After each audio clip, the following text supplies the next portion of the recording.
Guys, dito tayo sa dapit sa Pangpang. Sa yuta sa akong uyuan, tidudok ba. Wala may bakas tidudok ron. Kung gipanguhaning mga sagbot diri.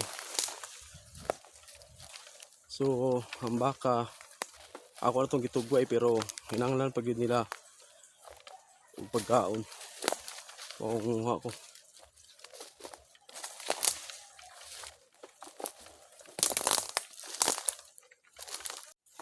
Yes guys, dito tayo kumuha ng pagkain sa ating mga baka. So ganda ng ganda ng punuan Yan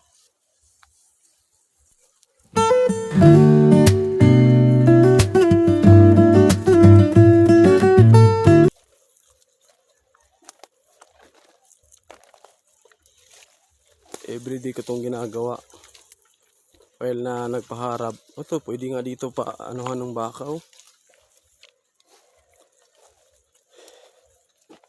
While magpaharap dito, harap sa baka, hanap ka rin ng pagkain mo para sa kanila.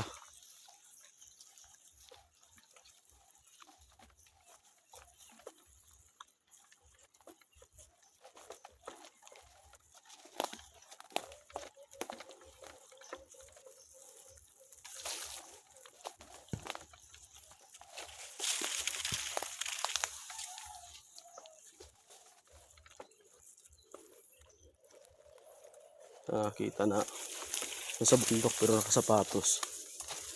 Mulad kasi dito, so hindi pwede chinilas dito dahil madulas.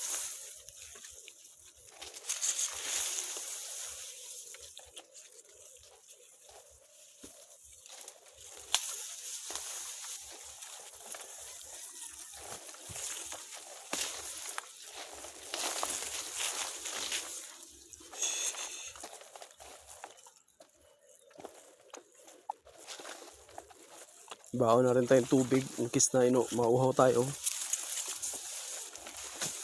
Meron tayo maiinom.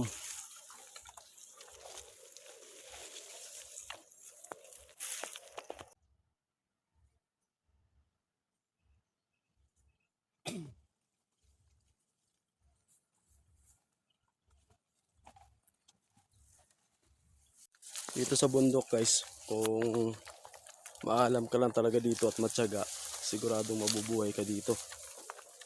Tatanim ka lang. Mahirap dito yung yung communication o komunikasyon kasi walang signal dito. Tapos hospital, malayong hospital dito sa amin if ever na may emergency. Yun nga, lisod.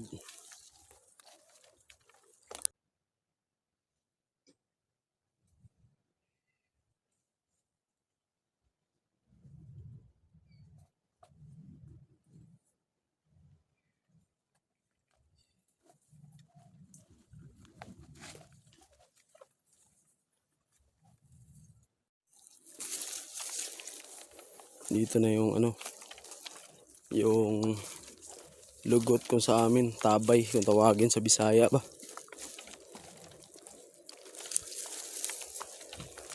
Creek ba yun sa sa Tagalog? O lugot, basta lugot sa amin to.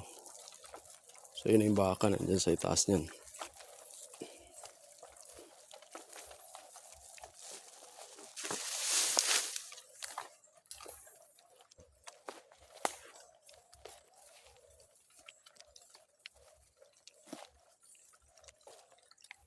Ito, dahil sa ulan yan kaya nagkakatubig. Dulas. Ayun. Dahil yan sa ulan kaya nagkatubig dyan. So yung baka nandyan, ayun sa taas. Ayun lang yung baka yan, nandyan.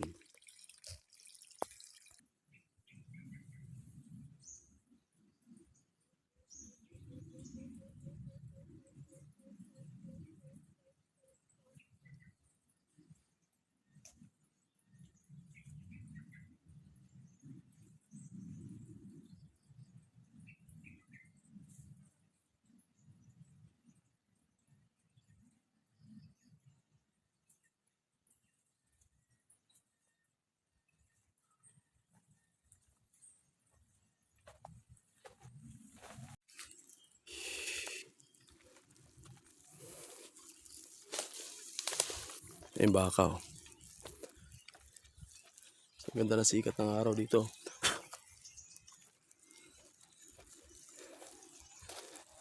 Si Buboy.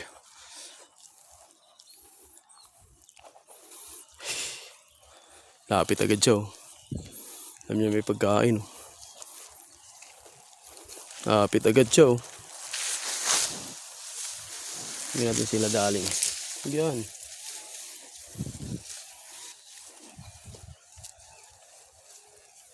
O, diba? Sarap. Tingnan natin itong isa. Ayun lang yung pansyon ni Lolo. Nandun, oh. Galing.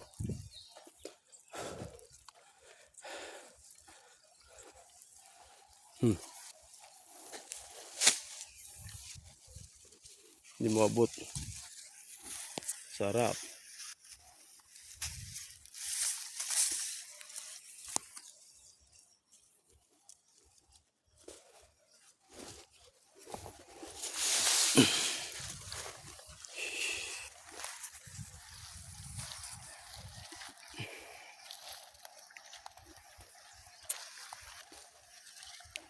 Pero natanaw yung ano dito.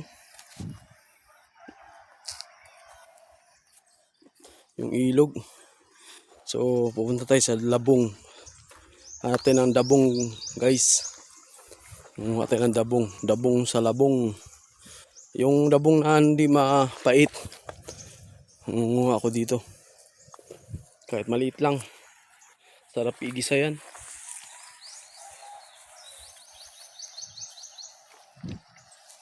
Sabi sarap buboy, oh. Parang kumain ng tubo, no? Dito tayo. Kuha tayo ng dabong.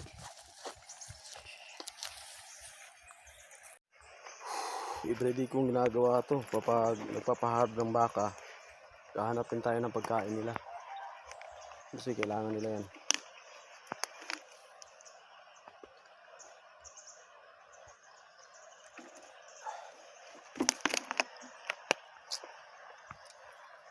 Ngayon, ang purpose ko dito, maghahanap ako ng dabong. Makita ko dabong. Sumahan niyo ako. Dito, maghanap tayo ng dabong dito. Grabe dulas ng ano. Dulas, oh. Tingnan mo yung patos ko. Wala na. Sira-sira na. Dulas ng umuulan. Gawa ng umuulan.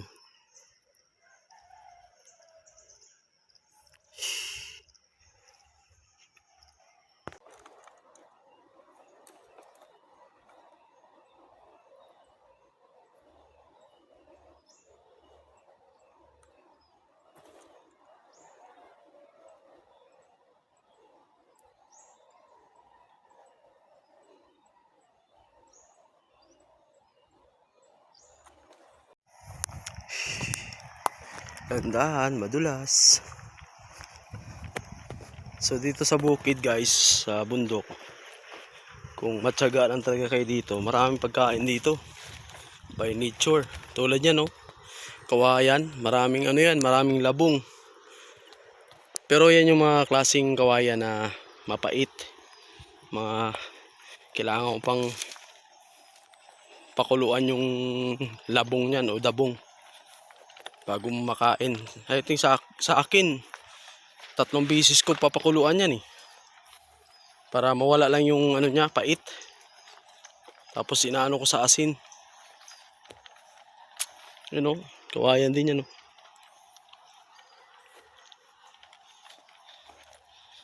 So memorable tong lugar na to, no? Kasi dyan nakalibing si ano, eh. Dyan nilibing si Lola Ihing. Dyan sa baba na yun, dyan may butas dyan. Ano, may something story yun, pero di ko na lang uungkatin yung istorya niya. Bakit siya pinatay. Yan, oh. Masarap din yan, labong na yan. Hindi yan ano, hindi mapait. Yan yung ano ni Lola, oh. Nahulog ako dyan dati. Kasing laki ako ni Joshua, nahulog ako mismo sa ano niya, oh. Doon sa mga bukog niya, sa mga buto. Gala kasi ako dati hanggang ngayon, gala. So dito, may mga bayawak pa naman dito. So dito tayo manguha ng dabong. Sana meron na. Kahit maliit lang. Tama lang kainin ba? Gigisahin ko. So iwasan mo lang dito, baka may mga ahas, binumos na ahas. Wala namang kubra dito sa amin, pero meron ditong ano, yung udto-udto kung tawagin. Meron oh, maliit pa oh. Meron sana oh. Kasi maliit. Ito. Ay, pinutol. Sinadya to. Ito. Sinadya.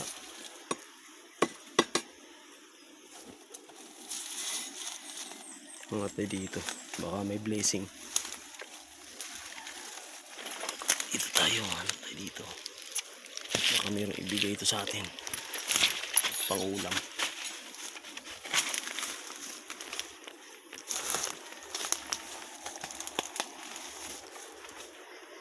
Wala na, pinagkunan na to.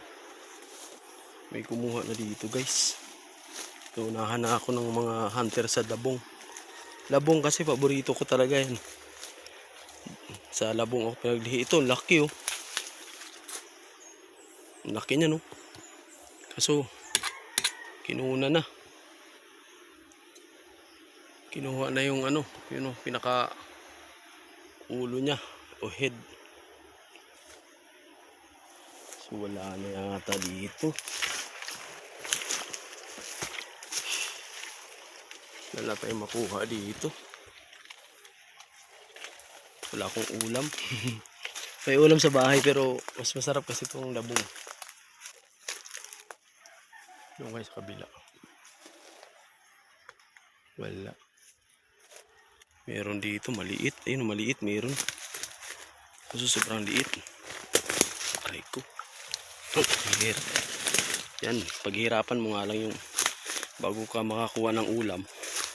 Paghihirapan mo rin. Ito. Ayun oh. Meron dun oh. Sobrang liit. Pero pwede na yan. Ako lang naman kakain eh. Gigisa ko lang yan. Hirap na ito kunin.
nakuha ko.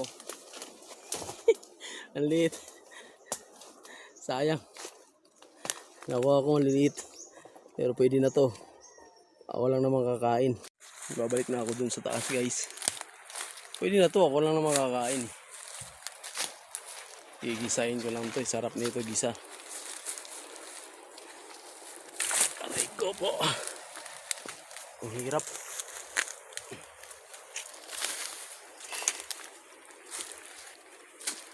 Oh. Pwede na. Naunahan ako, mayroon akong malaking iniwan dito eh. Yun yata yung nakay Dami. Kasi sabi niya sa akin, ikaw yung kumuha dun sa ano no? Sa kabila no? Sabi ko, bakit Tio? Kasi kumuha ako dun eh. Mayroong bagong putol daw. Ako kumuha dun. Gusto rin kasi nila yun eh. Lalo na lagyan mo ng gata. Gata sa nyog. Ah, sarap.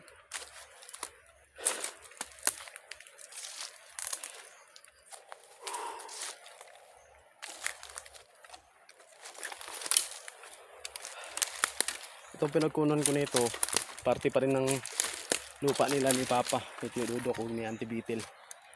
Ang pinagkunan ko ng dabong. Huwag tayong kumuha sa iba. Sa ibang lupa. Pwede pa yan oh. Giyatin mo lang to eh. Maliliit. Sarap nito.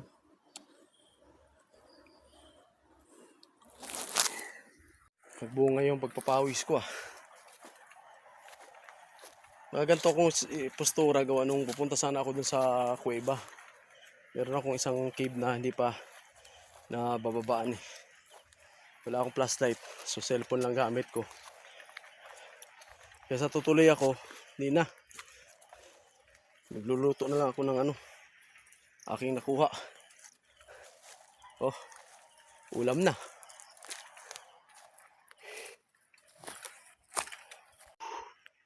Everyday routine natin to guys. Hindi na yung baka.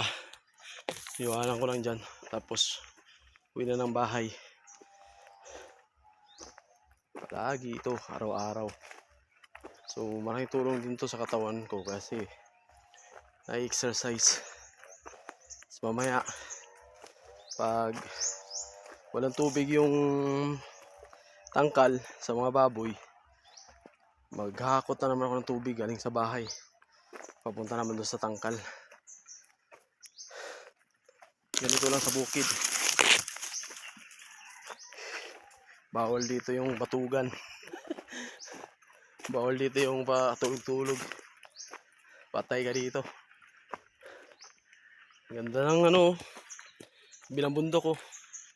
Kitang-kita na dito yung yung promised land oh. Bethlehem. Jerusalem ba na?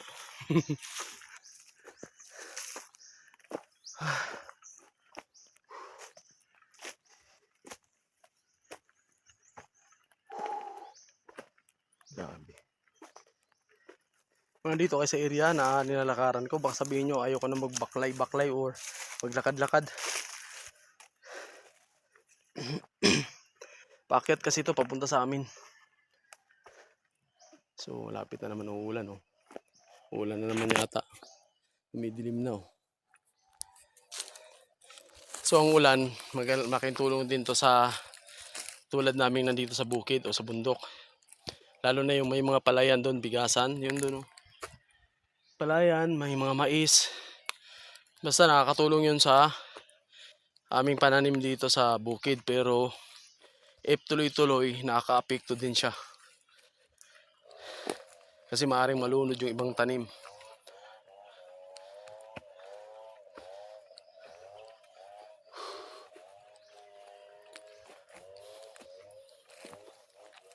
Nailayo pa yung bahay. Grabe akyatan.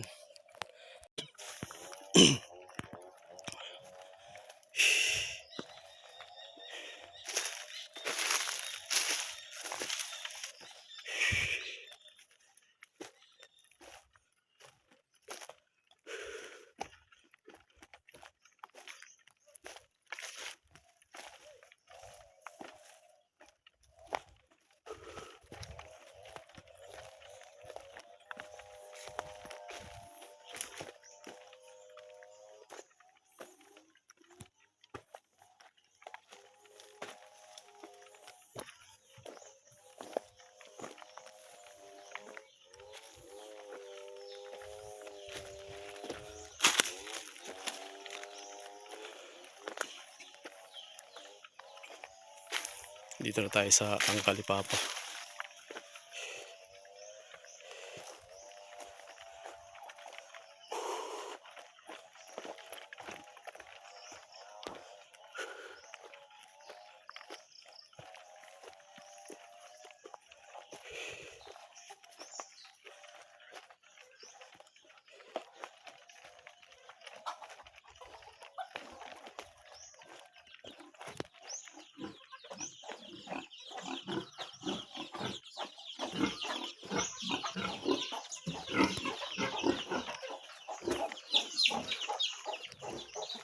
Ang tubig. So, igib tayo, igib. Pero lutuin ko muna yung kinuha kong labong o dabong.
Kunti lang siya pero okay na to. Sarap.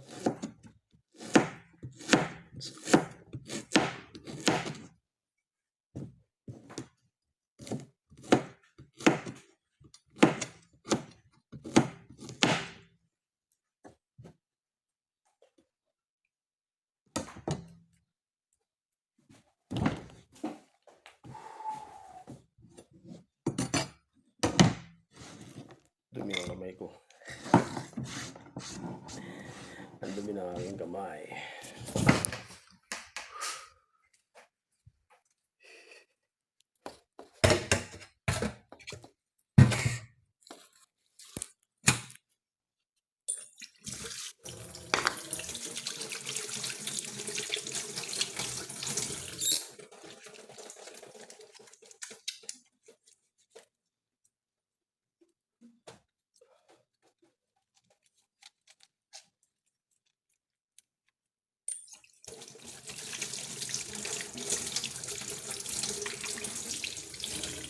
Wala siya. Isang mangkok lang. Okay lang yan. Kasama yan sa pagkain. Okay lang yan, boss.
Pawis eh.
Yan, need mo siyang pakuluan. Hindi naman siya mapait pero pinakuluan ko na lang siya.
Tcharan! Para siyang mani oh. Kain tayo, kain tayo. Ay.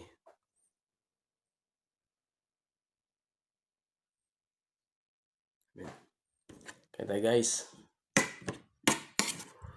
Sarap nito, munggo. Ito yung labong. Oh. Ito yung labong.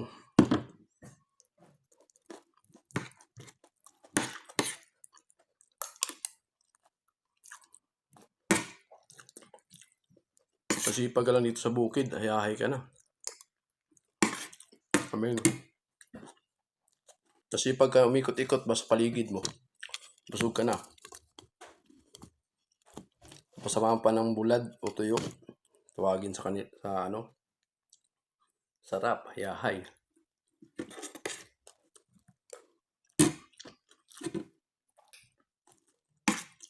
Si Joshua, sarap ng ulam lagi dito nun. Kami ni Papa, katsaga kami sa pangmasang ulam. Dito kasi sa bukid, walang rep dito, walang refrigerator. Kaya kapag bumili ka ng isda dito, masisira lang. Kaya ang way dito, mga tuyo talaga ang pinaka, ano dito, pinaka common na kinakain gawa nung hindi napapanis ang tuyo.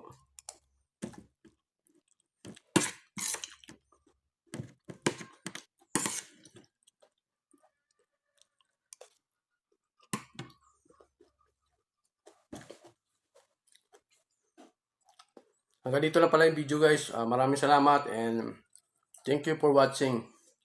Maraming salamat sa pag-like and sa panonood. Paalam.